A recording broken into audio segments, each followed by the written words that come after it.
Good evening, everyone, and welcome to episode 254 of the Ask the Coach show, where PingSkills helps you improve your table tennis.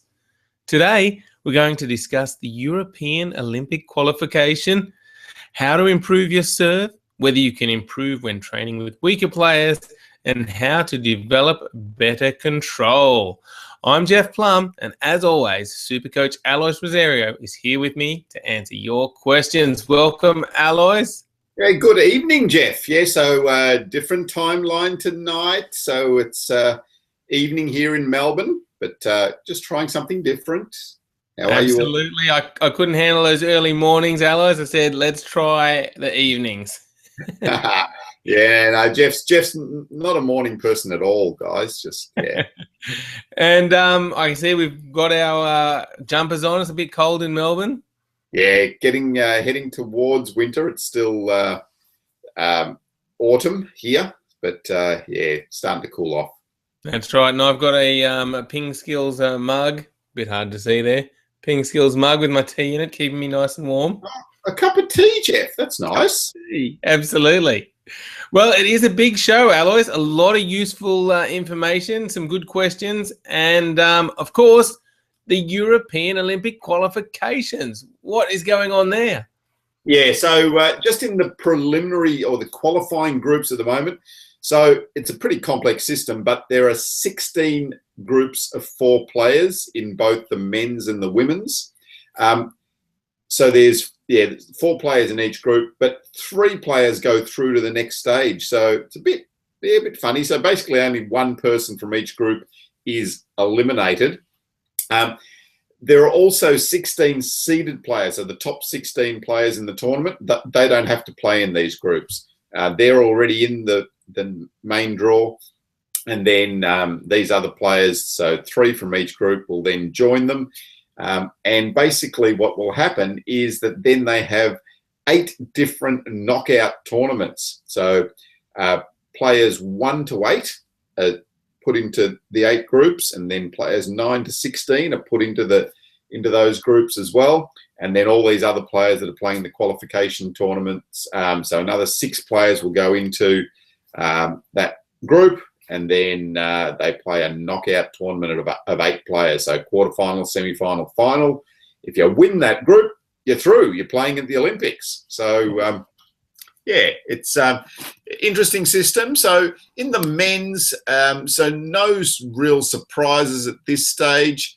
So Wang Zhengyi is the top player playing in the men's qualification group. He's cruised through in his 2 matches, or his 3 matches. All 4-0. Jonathan Groth from Denmark has got through as well. So mainly no real surprises there. In Group 5, an interesting group. So not sure who gets through in that situation. So Bojan Tokic from Slovenia, Robin Divos from Belgium, and He Bai from Slovakia all had 2 wins each. So, yeah, we'll let the ref work that one out. But, yeah, interesting tournament. Zoran Primorac he's still in there. He won 1 match, so that should get him through to the next round. But yeah, he lost to Daniel Gorak 4-0. And, yeah, so anyway. And Drinkel also still in the race. He won his first 2 matches, and will face up against Carlos Mercado from Spain in his last match, which will be on fairly shortly, I would say. So after the show, go to ITTF, the ITTV, get onto it. Just watch some of these great matches. Absolutely, yes. As we said, certainly an exciting time in table tennis. An exciting year. All right, let's move on to we're going to do the drill of the week, Alois. I'd forgotten that we do the drill of a week on a Thursday. It's Wednesday. Oh, Wednesday. It's this It's no good in the evening either. It's a Wednesday, of course it is. And that means it's drill of the week time. Oh, Jeffrey. What are we going to be? What is the drill of the week? It's serving practice, Jeff. So, so we're just talking about, I suppose it was serving practice, but just the relevance of serving practice and how good you can make your serving practice. And probably one of my big bugbears of watching players do their serving practice is players are standing there and almost mindlessly just serving and, just picking up the ball and serving it. That's about as much value as sitting on the couch and watching the telly. So you really need to make your service practice relevant, and see if you can get to the level where you've got someone up the other end that's returning the ball to you too, because again, that adds so much more relevance than if you're just standing there with a bucket of balls without anyone up there. So, you can progress pretty quickly from just serving practice to just stick someone up the other end. Stick a cardboard cutout of Jeff up the other end, and even serve to that. It's even better than not having anything up there. So why not? Yeah, like you said, Alois, I guess it's just imagining that someone's going to return the ball just brings a bit of extra focus to that practice. Yeah, exactly. And if it's Jeff, like you'll be scared, petrified. So, exactly. I'm also growing my beard for winter to make me look more scary. Well, yeah. So, guys, get a picture of Jeff, put him on a cardboard cutout, stick him up the other end of the table and serve to him, not at him. Don't try and hit him in the head like some other people might have done recently. Indeed. Very good. All right. So get out on the table, practice your serving. Such a big part of the game, but practice with focus and, don't just do it blindly without thinking. Otherwise you won't improve. All right. Now, the last PingSkills question of the day, Alois, was, what is your favorite sport apart from table tennis? And people were pretty keen to jump in and answer this one. Boy, were they ever. Had a big response here. And not a lot of consensus amongst the group. There's such a wide variety of sports that people are liking. So Adam said, number 1, ice skating. 2, inline skating. 3, fishing. Fishing? If you consider that a sport, he says. Tiago, poker. Is that a sport, Jeff? I don't know about that. Yeah, I'm not sure. Yes, it's more a game, right? Or no. I'm not going to give that one to you, Tiago. Poker? Nah. Fabio, volleyball and tennis. Yeah. Manuel said, at the moment, weightlifting. Good on you. Yonsi, Magic, The Gathering. What's he on about? I don't know. Is that like an online game? Oh, maybe. Yeah. I'm probably about 40 years too old for that. Yeah. If anyone knows what Magic of the Gathering is, just let me know, would you?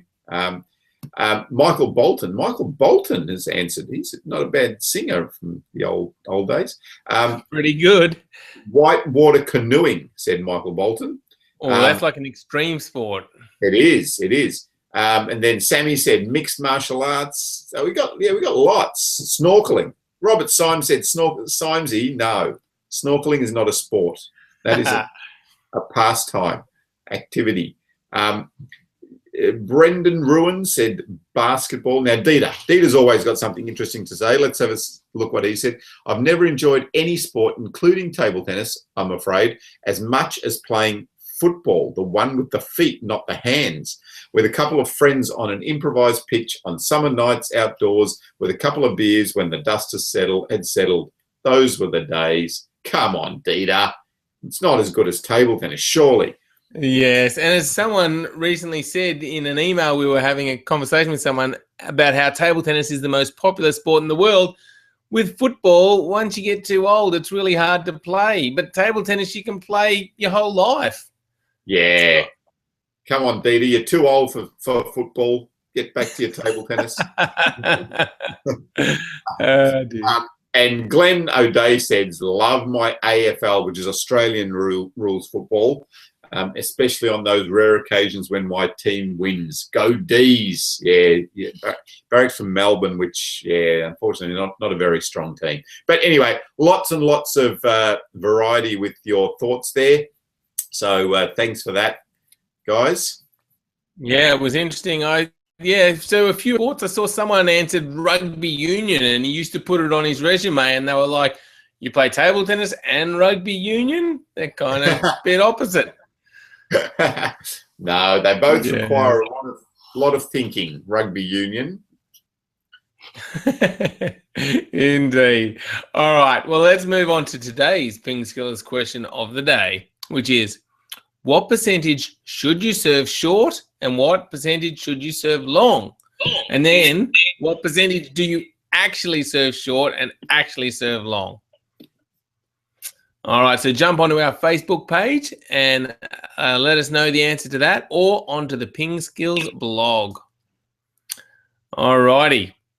Now it is time for the best segment, Alois, on this day. What happened on the 13th of April? You know what? I've got no idea.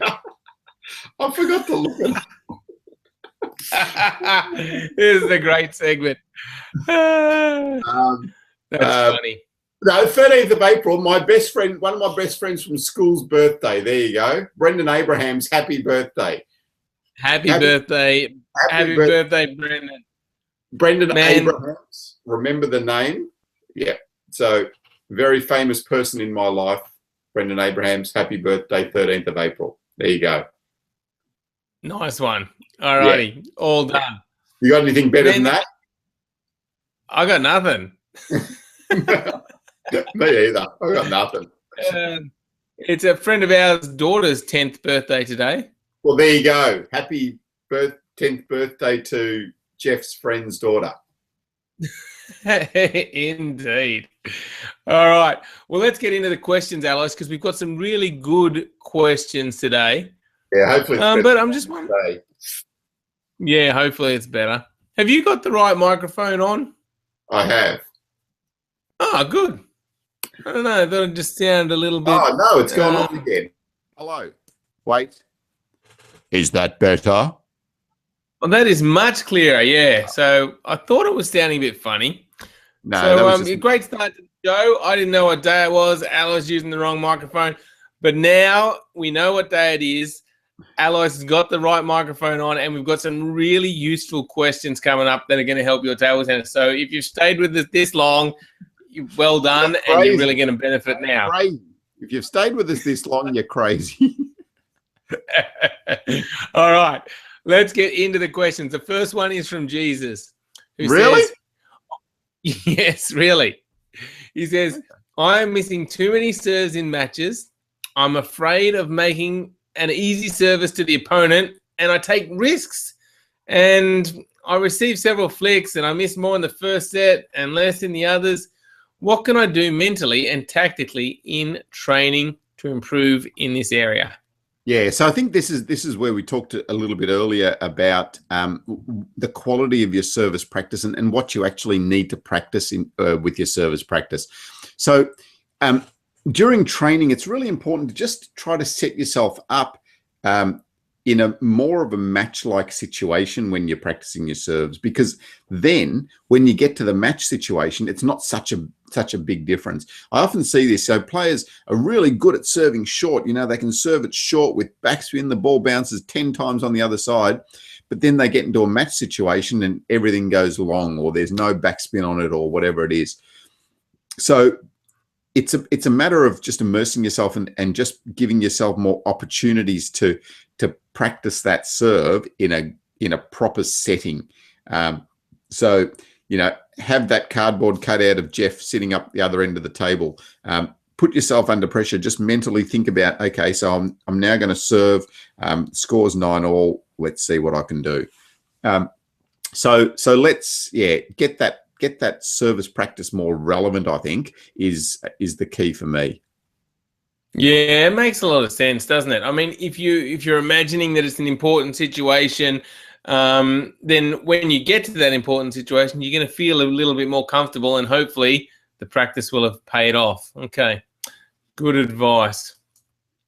All right, well, the next question is from Muhammad, who says, can I improve my game by playing with a partner who has the level of game similar to me, or is it necessary to have someone who's better than me to improve? He says, me and my partner use your videos as our guide and coach. All right. Really important to get this across.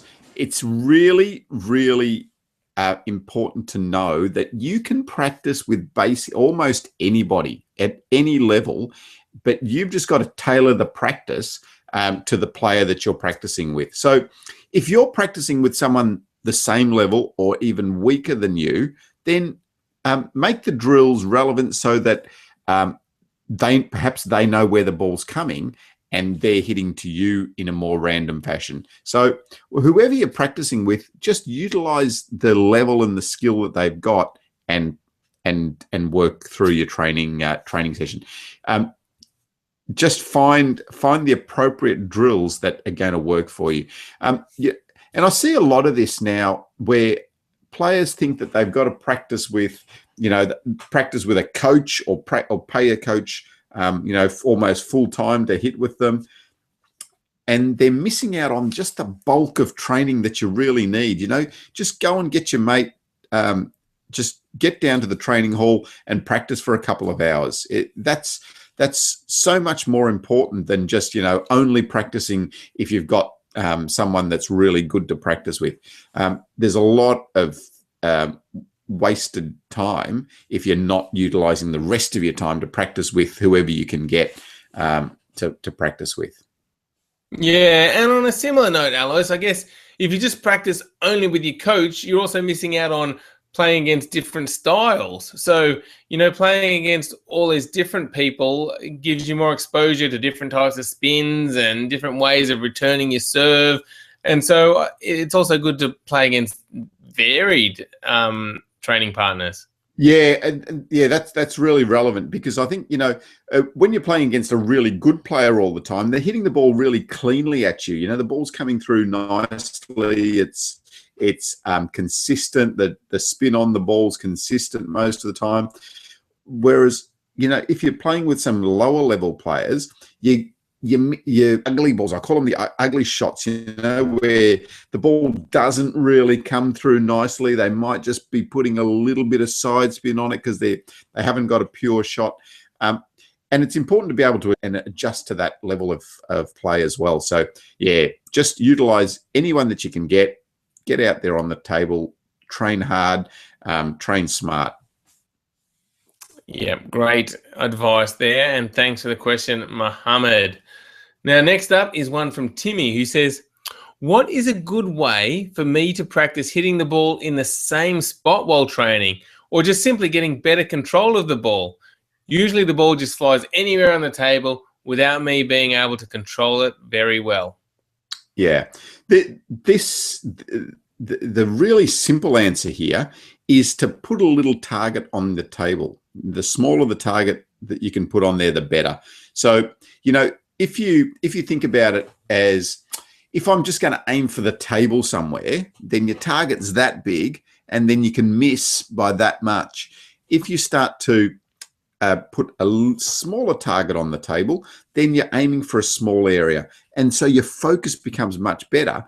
And then if you miss by that much, you still got the ball on the table and it's still, it's still quite relevant for you. So put a target on the table or put several targets on the table and see if you can start to aim for those. And you'll find it'll be quite amazing. It's not a technical issue where you need to think about, I need to move my bat this way.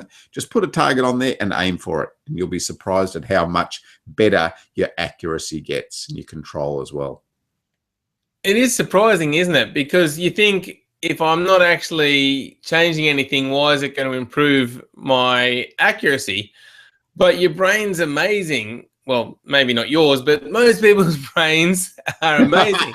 Mine too. Yeah, Alois's, maybe not Alice. No, he's got an amazing brain too. Of course he does.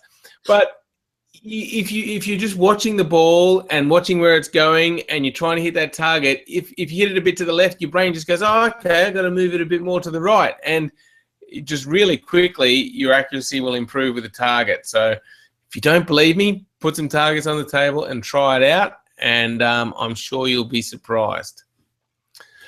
All right. Now, Alois, Eternity Deluxe has just changed his Google name, and he says, hi guys, it's been a long time since you have streamed in the night. I understand when you stream at 5:30 in the morning, but in Singapore that's 3:30, so I hope you guys can return to streaming at night. Well, thank you, thanks for jumping on, and thanks for watching. It's great to hear some support. And anyone can ask. Yes, good name. And anyone, yeah, it is a good name. And anyone can ask us a question live on the show. You just go to our Google Plus page, which you can find at the bottom of every page on our website. So PingSkills.com, scroll to the bottom, and then you just go to the latest show and click on the Q&A button, and you'll be able to ask a question live on the show. And Eternity Deluxe just said, Alois, I've just a video yesterday. So maybe he's made a video. Great. There you go. All right. Well, thanks for letting us know. And that, Alois, wraps up this show. I think we brought it home strong, a little dodgy at the start, but some really good, useful information there. Everyone listening, make sure you go to pingskills.com and sign up for our free email newsletter if you haven't already. And we just keep those questions coming. We love answering them. And thank you, Alois. All right. Thanks, Jeff. And good evening. Good Wednesday evening to you. And I've got my microphone on. Listen, 1, 2, 3. It all sounds good. So wow, and it sounds, the closer you get, even the better it sounds, Alois. It's like the closer really you clear. Get, the better. Hello. The closer you get. Hello, hello, hello. Yes. Yeah. Right. Maybe you should do the whole show just with the microphone up really close. Yeah. Like the singers. I can just put the microphone here, perhaps. That'd be better. I'll just do the show like this. That's right. But it's hard to see the questions. Yeah, but we do have another question, actually, so we better answer that. Liam Mills, thank you for jumping on and asking a question. He says, buying a bat from Rebel Sport, what's your opinion? If you value the opinion of a person that looks like this. So Rebel Sport have a reasonable sort of range of table tennis bats. They've got some good basic bats usually. So and they're fine. I would, if you can, go to a table tennis club though. You're going to get a better range or a better quality of bat, and probably at a cheaper price too. But yeah, I mean they've got a reasonable sort of range at Rebel Sport. That's it. Yeah, the last time I went though, Alois, I didn't see many good bats. I think a previous time I might have seen some Stega Supremes or something, but the last time I went, I sort of had a look and I couldn't see anything that was that good. It was kind of all fairly cheap bats. Okay. Yep. Yeah. So it depends, Liam. I think, yeah, as Alois said, if you can go to a table tennis club, you're just going to get a much better range of table tennis bats that are good and potentially even cheaper. I'll put a link up to our video on how to choose a table tennis bat. That gives you some good ideas of what to look for. So the main thing is to look for a decent rubber that's going to be able to generate some spin. So you'll be able to learn how to play with spin. That's a big one. But yeah, have a look in the show notes and watch that video. Hopefully it helps you out. And thanks for jumping on and asking a question live on the show. Excellent. All right, everyone. Well, good evening, and we will catch you next time. Bye. Right. Bye, guys. See ya. See ya. What did Eternity say?